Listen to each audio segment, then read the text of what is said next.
Okay, it's 5 o'clock. I'd like to call our special joint meeting with North Shore and Shoreline Board of Commissioners to order. If it's please stand for the pledge.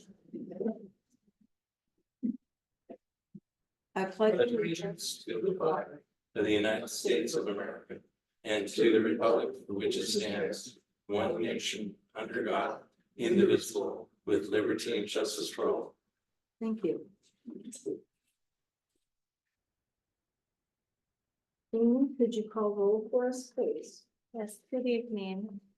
Commissioner Fisher, Yes. Commissioner Hovland, Commissioner Callahan, Present. Commissioner Webster, Here. Commissioner Pratt is on his way.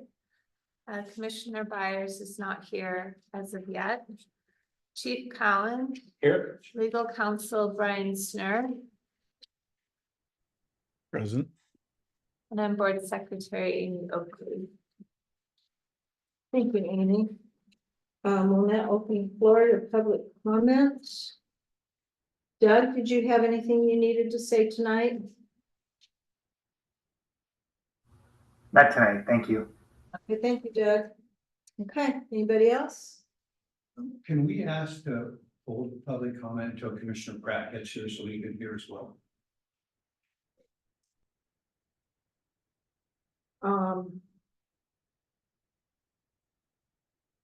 I think it's important that all the commissioners here. Well, it'd be nice, but we are kind of on a time crunch tonight, so I'm gonna ask that we just move on with public comment so we can get going with our stuff and it's not interrupted. Oh, good point. Okay, perfect.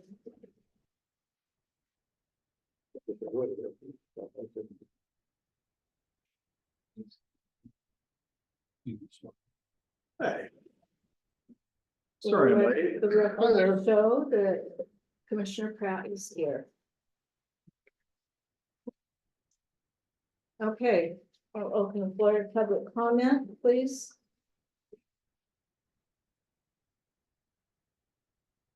My name is Paul Hess, HESS. I've lived in Shoreline, in Kenmore for almost 20 years. And very disturbed about shotgun marriage between North Shore Fire District and Shoreline. Not happy with it at all. Let me explain why. You seem to be on your way to approving a ballot measure to form the Shoreline North Shore Regional Fire Authority. I ask you respectfully to stop. When the North Shore Board of Commissioners agreed to a contract for fire services with the Shoreline Fire Department, we, the taxpayers, were specifically told that this would improve services and reduce costs. Let me repeat that. Improve services and reduce costs. I have not seen any improvement in services, and we have the same number of firefighters as we did before the contract, even though we had this so-called wonderful merger. And the response times have not improved, they're the same. Contrary to the promises made, costs have actually increased. The North Shore Fire Department was the only Kenmore area taxing authority to increase taxes in 2024. I pay over $31,000 a year in property tax. And what happens is layer after layer after layer is added. You have enough money, you don't need any more. You are now asking for a levy lid lift, which you're able to do under state law, but the citizens get a right to vote on this, and I'm going to vigorously oppose it during the campaign. You are now asking for a levy lift because you've run out of taxing authority. When the North Shore Fire contracted with Shoreline Fire, the North Shore Fire District had 100% fully funded reserves, 100%. The department had a long history of maintaining cost controls and staying in the budget. Shoreline is now absolutely getting in the way of that fiscal responsibility. Now we are told that the department does not have enough money. What happened to all the cost savings? Where are they? Tell us where the cost savings are. Please, just tell us. The cost analysis provided for the agenda for tonight's meeting, 7 pages long, seems to show that the RFA will cost even more money than the current contract model. The analysis attempts to reduce costs by fiddling around with reserve accounts. That is not a saving. That is budget manipulation. And you all know that. You reduce the levy rate because North Shore makes a reserve fund transfer to Shoreline. A one-time savings is not relevant for medium and long-term RFA enterprise. North Shore citizens will pay off the headquarters fire station bonds in 2026. Paul, thank you very much. Your 2 I minutes have were- one more. I'm sorry, we're done. That Thank you. isn't fair. 3 minutes, I'm sorry. Who's next? Mr. It's Mayor? uncalled for that I'm not allowed to finish my testimony. Not respectful at all.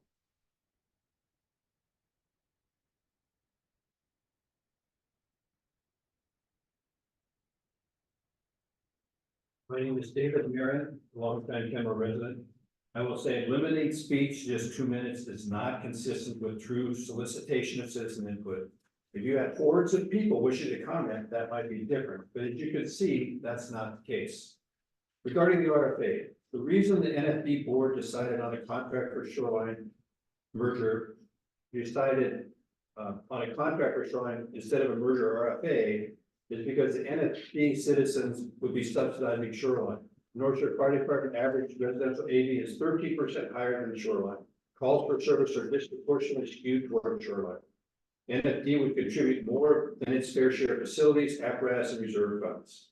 NFD has no control over the service level within RFA. This is a bad deal for the NFD. Your RFA cost analysis shows no savings, no real savings. NFD can implement the reserve options on their own without RFA and keep those savings. The RFA information provided on your website lacks empirical data. The claims are just aspiration. The current RFA committee has no citizen participation and is subject to groupthink. I and other citizens are willing and able to assist. Please consider adding citizens to the committee. This is what state law requires. I believe 4 of the NFD commissioners either have a direct or indirect conflict of interest and are not able to vote on the RFA issue. One's a Shoreline employee, one the wife of a Shoreline employee, and 3 are active IAFF union members who have an obligation to support their brother and sister union members. Some have said that the RFA would work if Bothell were to join. I do not know if that's true, but forming an RFA now and hoping Bothell eventually joins is an unwise and risky bet. If you want a 3-department RFA, ask Bothell to be part of the process now. At the last NFD board meeting, I commented on the governance structure of the RFA. I suggested giving each council a seat on the board as East Side Fire does. Commissioner Pratt later said that the current structure gives the citizens the most input. That's simply not true. It's difficult enough to recruit a citizen to run for fire commissioner. It's almost impossible for a citizen to compete against the resources of the firefighters union supported candidate. Just look at the board makeup, you'll see. And here I'm going to present to the board and the chief a letter from myself and Paul Hess asking to be appointed to the voter pamphlet con committee should the RFA proposal make it to the ballot.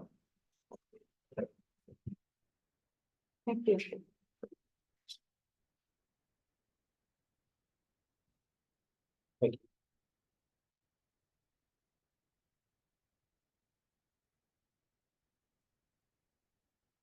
Okay, next on the agenda, we have approval of the past minutes. I make a motion that we accept the minutes as presented. I'll second it. We have motion by Commissioner Webster and seconded by Commissioner Callahan. Any comments, additions, changes? Hearing none, all in favor? Aye. Aye. Aye. Opposed? Moving on. Our planning meeting, oh, okay. We have our, cost analysis from the chief. Chief, you want to talk about this one? So nothing's really changed on the cost analysis. I'll be able to make a much more better, forecast of what the RFA will be once we've gone through the full budget process this fall. I wouldn't expect the concrete numbers until probably November.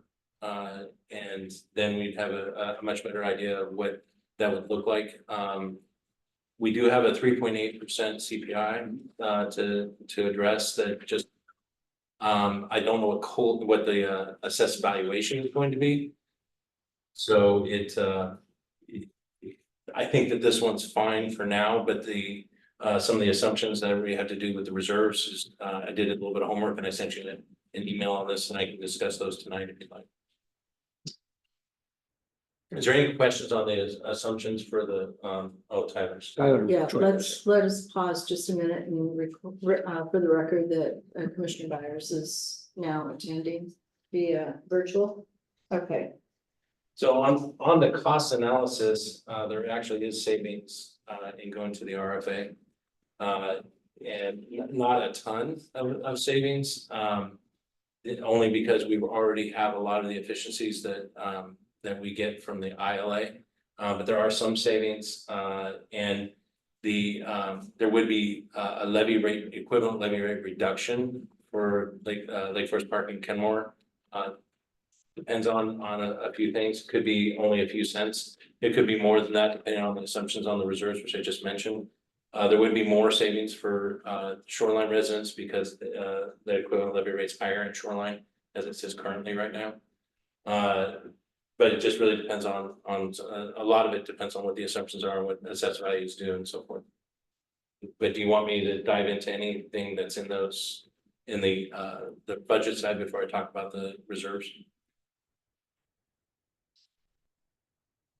I think we covered the budget side pretty well in our last meeting. Okay. Yeah. You gave me some homework after the last meeting to discuss or to review what other departments are doing with their left one liabilities.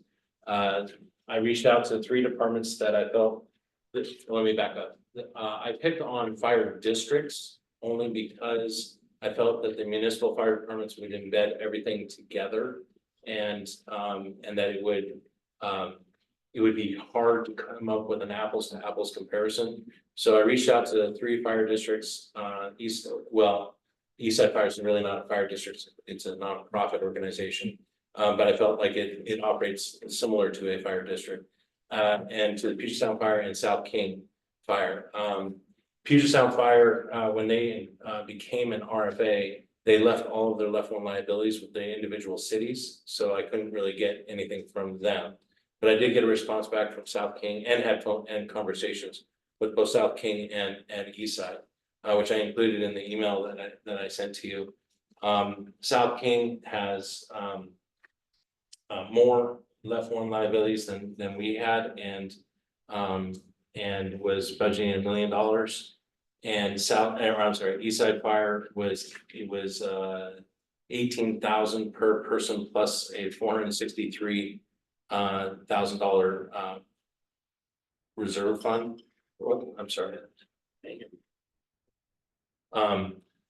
Both of which are less than what we have budgeted for. So I believe in an RFA that there could be, again, depending on the board and how much risk and assumptions you want to make, that there would be an opportunity to reduce our overall reserve and still stay not only compliant with expectations, but also above what our other comparables are doing, and still limit our risk, as far as the left one liability costs. Really, the left one liability costs are really they're embedded within the long-term care, nursing home, assisted living, and so forth. That's where the real expenses are, which can be as high as $10,000 to $13,000 a month, depending on the facility and so forth. So and I've shared with you the model that Shoreline uses and the model that North Shore uses currently. If we were to stay separated, they're probably there probably could be some reductions in the North Shore reserve. But really, if we wanted to get the most savings and limit the reserves, then we would have to come together and absorb the inherent liability together. If we're gonna stay separated out, then we probably should keep some of those reserves at or near the levels that they're at. Did you have a discussion with South King as to why they left one liabilities with the individual cities and why the new RFA didn't update Puget Sound, you mean? Puget Sound, Yeah. sorry. It doesn't surprise me, I suppose, because nobody wants the left one liabilities, because they are. It can be a very huge expense, on an annual basis, or it could be nothing, depending on, the needs of the retirees. So it doesn't surprise me, most people don't want left one liabilities, at all, if they can avoid it. In Shoreline and in North Shore as well, we have done some things to minimize the impacts by trying to get long-term care insurance whenever possible. That was another homework assignment, was to see if we could do that. We really can't do that. We've tried to get long-term care for both North Shore and Shoreline, I believe each have one now that are that are non-insured for long-term care. It's practically impossible and very, very expensive to get long-term care at this place in their lives. So that's not an option for us. So that's the biggest liability, because the full cost of the long-term care would be on the individual districts, to fund. Long-term care also has a cap. Shorelines is at 73,000, I think North Shore is about the same, about 73,000 a year for long-term care. So even with the long-term care insurance, anything above that would still be incumbent on the departments to fund. And I do include that in my cost forecasting spreadsheet that I do each year. I can answer the question of why the cities kept the left one. Jump in for a minute, Chief? Just to address the question of why the cities kept left one. Also, in Puget Sound Fire, the cities were the fire department, and they were the employer since early. Yeah. Getting left. So the liabilities were created by their employees, and the presumption was that they had, whether they had or not, I don't know, but the presumption was they had funded through their taxpayer dollars up until the time. There were no active left one employees when the RFA was created. So it was determined that those were liabilities created by the city. And Maple Valley and SeaTac came in under contract, initially.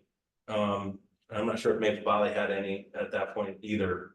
That was a lot for me. Right. And the premise was the same for all those entities. They came in and they had been the employers for the entirety of the left employee's career. And So they kept it. Okay. That's part of the answer. Thank you, Brian.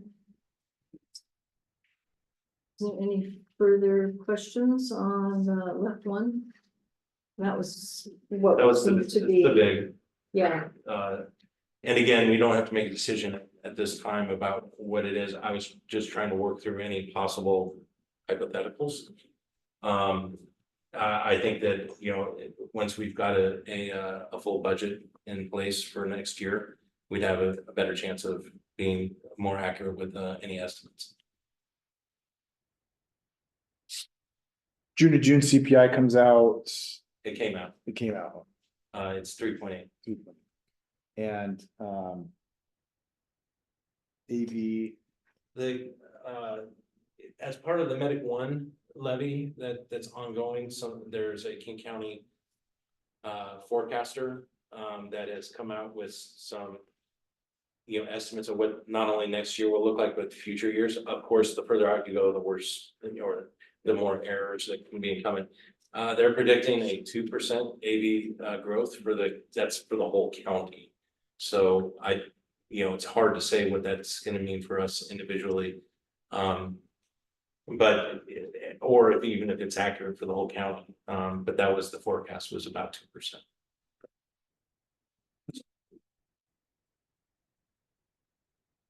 Any further questions?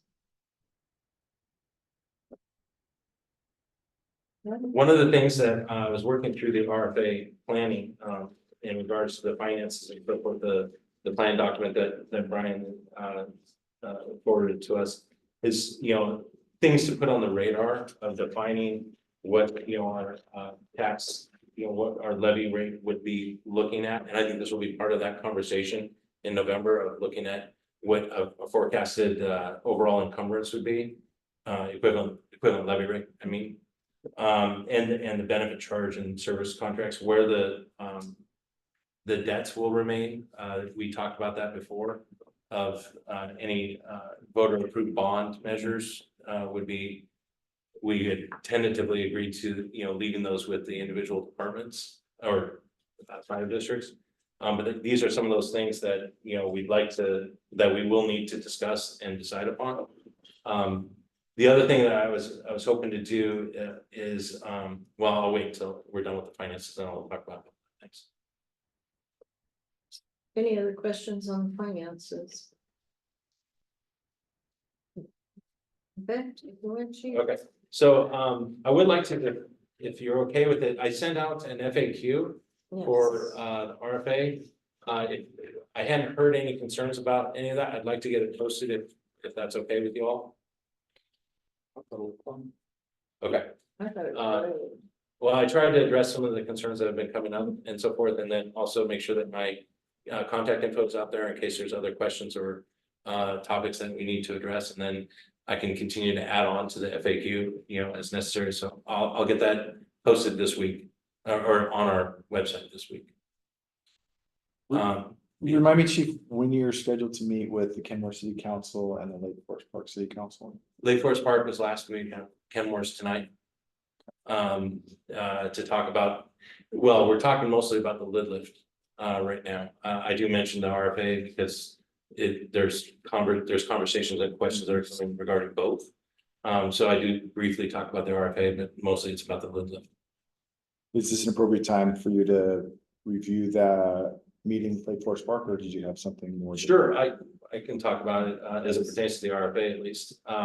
So one of the things that we I briefed on was basically what we're working on as far as the lid lift, and then the unfortunate thing is that we have timing issues of like having a ballot measure coming this next month, and then having potentially another ballot measure in February. That's not nice to be able to have to do back-to-back ballot measures, but the timing on this, it is what it is. If we don't do the lid lift, then we're in trouble for next year. The North Shore Fire Department is in trouble for next year as far as the finances. And then, and then we'll have to go after the RFA. The RFA is going to take a 60%, majority vote.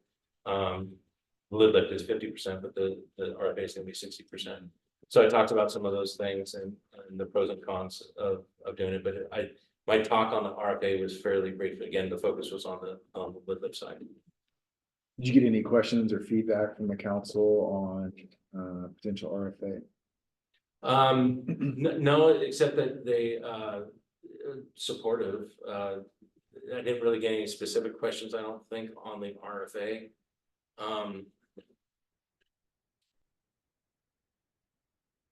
I don't think there was anything specific on the RFA. In general, they were understanding and supportive. I explained what happened with, with AV and the equivalent levy rates. And in 2022, the levy rates dropped significantly, and there was a lot of savings for the residents when we did 2023. But then I also explained that as I got up to speed on all the capital issues and all the deferred needs of the capital issues that were underfunded and not prepared for, that I needed to bump it back up for this year, which is why, I have a graph and it kind of did a roller coaster, which was again unfortunate, but we need to catch up on the capital side as you want. We need to take care of what we got, or it's not. Yeah. Well, shoreline's okay. It was commercial. So the other thing I was gonna well, I'll finish with this. If you're with your permission, I'd like to go through the working document and start putting the documents together, because we've answered a lot of the questions that are in it, and start preparing, a document that's at least in draft form, so that, we can start sharing this and talking about the entire, what it all looks like. I would bring it back for you all to approve. It's not something that I can approve, so. With your permission, I'd like to work on that, and maybe with Brian's help too, to work through any of those questions. We still have questions to answer, but it would be nice to start putting it into one document so that everybody can see, because we're doing kind of piecemeal right now. I was gonna ask you who puts that together, obviously you. and Well, Brandon. I'm here. Yes, you are. I'd be happy to do it so that we have something that we can point to, and so that we can get public input on what this whole thing looks like. And be transparent with it about it. Okay. With that in mind, I did have one thing I shared with you, which was a draft org chart of what is very similar to our current org chart, because everything is almost all together, right now anyway. This is a draft org chart for you to take a look at. Thank you. This would need to be part of the RFA planning document. But again, it's very similar to what we have currently in place, because it's going to be very similar structurally for the organization, even after the RFA, with the exception of potentially what Amy's position, what she would like to do or not like to do. We've already had a few conversations about that, but other than that, it's pretty similar to what we have now. Are there any major changes on it? No, actually, I have added a couple of, like Liliana, or the HR specialist position, and I cleaned up some of the reporting lines and communication and so forth. And then, down the road, it's still accurate for right now, but down the road, we still have to have a conversation about what we're doing with the training consortium as a whole. Are we how is that going to work? Because we're still partnering with BOC right now for staffing the consortium. Chief, what your vision for aid 157 going forward? Can you touch on that? That was one of the things in the ILA that we did. That was an improvement in the level of service here for Lake Forest Park. Well, especially Lake Forest Park, but for Lake Forest Park and Kenmore. As we, the other big improvement that we did was start transporting our patients that we see here. And to counter some of the impacts of that, we added that aid car. The aid car is probably, we're only doing a few transports a day. So the question would be, is aid 157, is that something that's, really beneficial there? One of the things it doesn't pick up a lot of calls. It does help with response times. It does help with, unit utilization hours. It helps with a lot of it, the benefit there is backfilling to either here at 51 or wherever it's needed, especially on bigger calls, too, so that it's not leaving gaps here in Lake Forest Park and Kenmore. But that is one of the questions that we should be looking at. Is that the best utilization, or should it be moving around all the time? Or should it be, it's kind of centrally located in Lake Forest Park, so it's not a completely bad location, but it's just not used a ton at this time. So it's something that we should be looking at for the future. Helps to keep engine 157 in service. Yeah, for sure. Well, because it takes the aid calls that are in Lake Forest Park, and so the engine stays in quarters. Now the engine isn't busy because of that, though. If the engine was busy, then that leaves a gap on the engine service on the suppression side, not the medical side, for Lake Forest Park. So that's one of the things that we had talked about, in doing the ILA back in 21, 22, as maintaining or improving levels of service. But again, there might be some ways to utilize 8157 better, but that would certainly, back to the North Shore Board, that would be a conversation I would need to have with you all. And can you touch on what your vision for the staffing of the rescue is? What that looks like, Right. with the RFA and going forward? It's location, it's staffing. Right. Pretty significant increase in service to have both a fully staffed rescue and a fully staffed ladder company providing service locally. There's a few things there. We've already changed some of the run cards to increase the utilization of the rescue, the current rescue that we have, which is a medium duty rescue. It's, in fact, it's just over this last week responding on a few of some pretty major incidents that we've had. So it's being utilized. We reassigned TRT people, technical rescue technicians here at 51, so that we're not guaranteeing a response at this time, because it would cost quite a bit of money to guarantee a response. But the likelihood is on any given day that we could get a response with that medium duty rescue at any time. In an RFA, well, we've ordered the new rescue, but it won't be here for 3 years, 2.5 years from now, or ish, depending on how the production goes. But when it does come here, and even before we get to that point, I would like to guarantee a minimum staffing level out of here and be able to have that rescue rig fully staffed 24/7. We've also talked about partnering with Bothell and maybe even sharing an employee from Bothell and an employee from Shoreline to come and staff it up. Potentially, as we develop a better relationship, as Shoreline is providing executive level services, administrative services to Bothell, but we're already looking at other partnerships that could be in place before an RFA or if an RFA down the road. But we are looking at what we can do, because it is a regional asset. It serves not only here, but it serves Shoreline, it serves Bothell, it serves Kirkland, Woodinville. I mean, it serves all of North King County as a regional asset. Does Kirkland have a heavy rescue? Kirkland does not have a heavy rescue. They have a ladder truck that carries rescue equipment, but it's a minimal supply. We have a trailer that would need to be pulled to a site. Yeah. Closest heavy rescue is in Seattle. Yeah. Or Bellevue. Bellevue has. Well, I guess Bellevue would be about the same. So Bellevue and Seattle have heavy rescues. There's nothing up in the north end. And South County have one? Oh, I'm sure they have 2 or 3 or a few. I have no idea. South King or South Song? South King, South King County. yeah. Yeah, I'm sure there's probably, I know Tukwila, Puget Sound, Fire, Renton.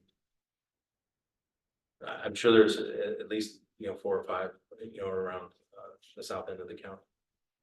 But the plan would be to we've already improved staffing, it's already being used more, but to continue to work on that as we get closer, or when it gets here, the heavy.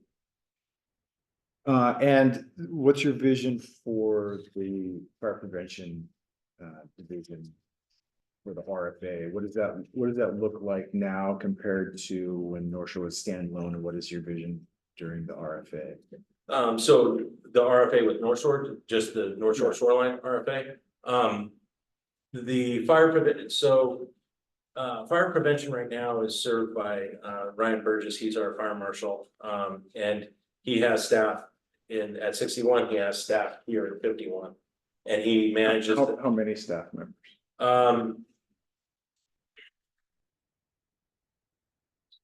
Fire marshal. Oh, it's on there. Probably. Thank you. Here. Fire marshal, assistant fire marshal, 5 deputy fire marshals, and a company officer assigned to fire prevention with an admin person supporting. And so they set and actually we have another admin that works here. We have one admin here and one at 61 to support what's going on. And we typically have a couple of deputy fire marshals here at 51, and then the rest are up at 61. And Ryan manages them from 61. I don't right now. This is not something where there would be deficiencies necessarily in an RFA, especially with the North Shore Shoreline, RFA. That there's really no efficiencies in the fire marshal's office, because the work is the work. Right. No efficiencies, but in terms of level of service that is currently provided compared to what may have been provided prior. It's an improved level of service over what was being provided before. Yeah, there's 2 more people. There's more people assigned. I'm not going to get to accusing quality or anything like that with the fire marshal's office or the fire marshal himself, but there's more people assigned, better depth, and And we're all on one reporting system now. So there's a consistency across all three cities with the implementation. There's different codes because Kenmore and Lake Forest Park have not adopted the same. It's very close, but they haven't adopted all of the same codes. But So what does that mean for someone who's in real estate development to have fully staffed prevention? Well, it means a faster turnaround on plans reviews and permitting and so forth. As far as, well, another big benefit would be, if they need an inspection, especially if it's an emergent or acute need for an inspection as they're building or whatever, that we have enough staff, to accommodate those kinds of inspections as opposed to delaying things like that. Thank you, Chief. I appreciate that.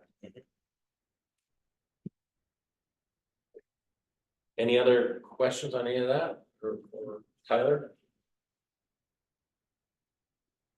Tyler looks like he's enjoying the sun some. Sydney's back. That's it that I have for tonight, unless there's questions. I do have a question kind of off topic that pertaining to this. Could we get a timeline, Matt, as far as when all this needs to be decided, put in writing, submitted, what needs to be submitted, if we're looking at February?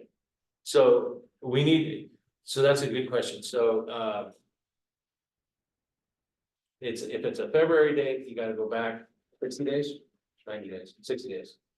And so that's December. Yeah, December that it needs to be submitted to the county. So we need to I would like to have everything buttoned up, within the next month or so everybody can digest it and all that.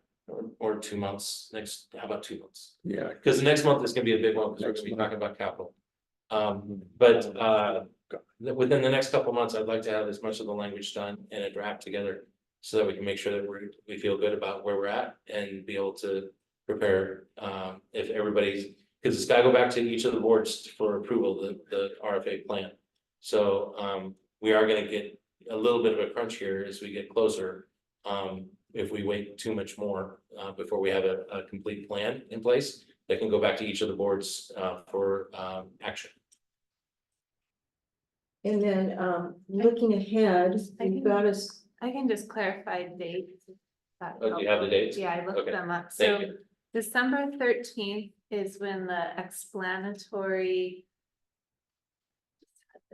Okay, it's the explanatory statements and the pro-con committee appointments are due. December 13th.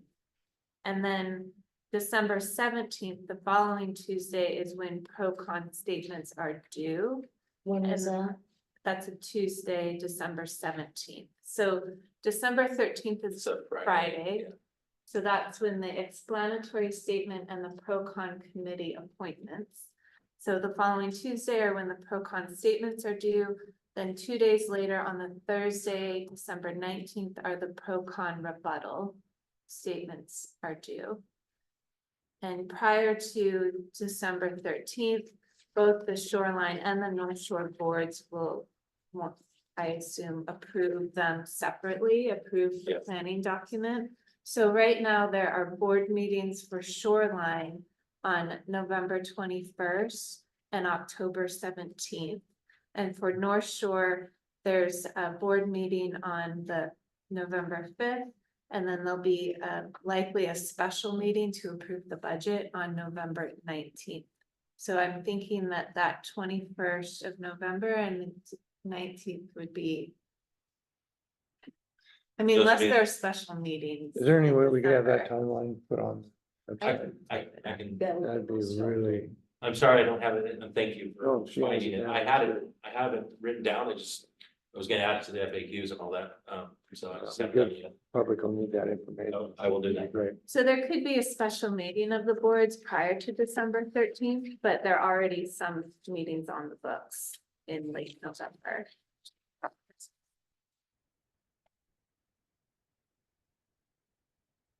And then, September, our meeting tentatively scheduled in September, we need to change that. Can we decide on a date now? Because it looks like we may need that date.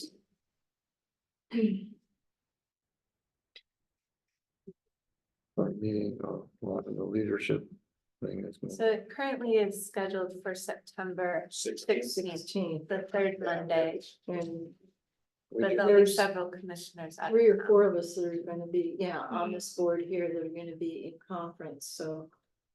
Maybe the 23rd The 9th, well. or Ninth. earlier. 9th or the 23rd work for me. Right, both work for me. Ken? Ken's looking. Tyler, do you have preferences on a September date? No, I don't. I'll try to make whichever one you guys pick work. Okay, I'm good for either one, 9th or the 23rd. Yeah, same. But we're getting close to needing to complete the work, so maybe we should do it the 9th. the 9th. Brian, are you okay with September 9th meeting? Yes, I'm available for September 9th. Okay, September 9th. Okay. is that gonna work? Oh, sure. 5 o'clock at whatever station? I've lost track. of where we're supposed Let's to see, be. we're at 61 next month, so this will be back here. 51s. Yeah. September, this is. Yeah.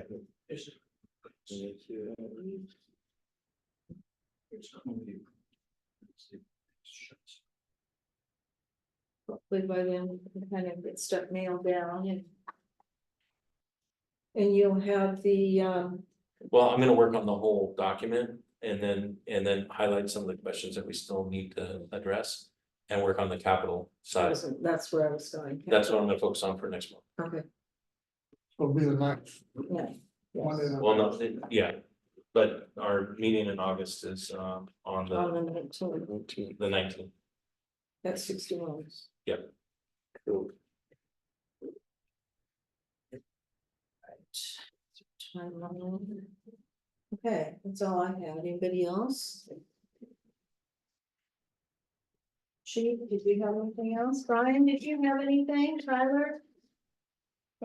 Nothing critical. I will just mention when you get to the resolution stage, there will be a single resolution. It'll be a joint resolution, but the boards can pass it at separate meetings. You don't have to have a joint meeting unless you want to. Okay. All right, well, if we have no further business, then it is 5:43. Do I have a motion to adjourn? Motion to adjourn. Do I have a second? Second. Ron? Thank you all. Can I ask how citizens